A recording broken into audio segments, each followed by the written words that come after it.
Кесек талқандалған бұрыш 150 грамм, жартысы ашты, жартысы тәтті бұрыш. Ұсақ талқандалған бұрыш 150 грамм, жартысы ашты, жартысы тәтті. Көк пияз, ұзын көк пияз, ұсақ көк пияз істесе де болады, бұл 160 грамм.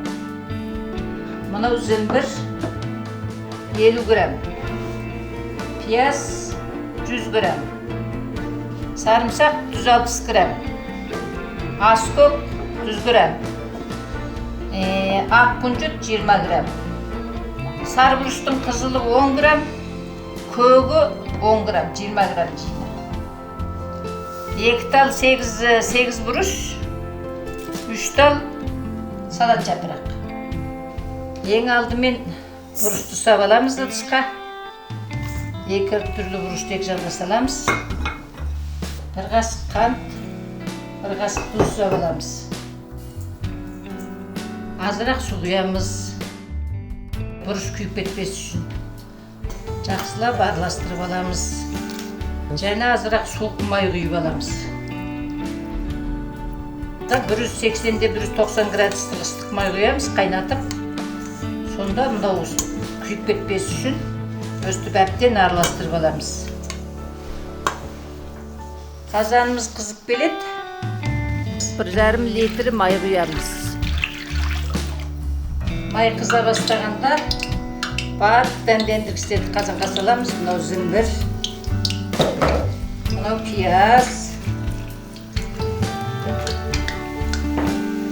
мынау жаңағы сарымсақ,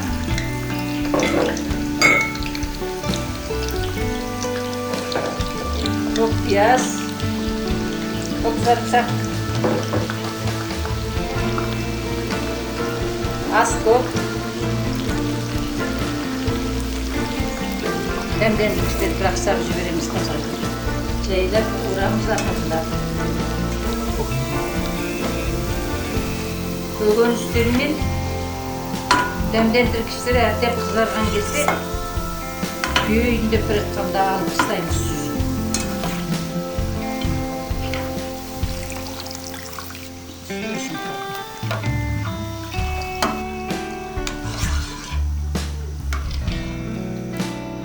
Енді ақ күнжітті саламыз міне. Бұны қозғап тұрамыз. Майдың градусы 180-де 190 градус болу керек.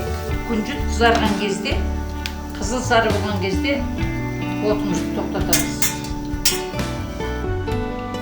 Майымызды құямыз енді.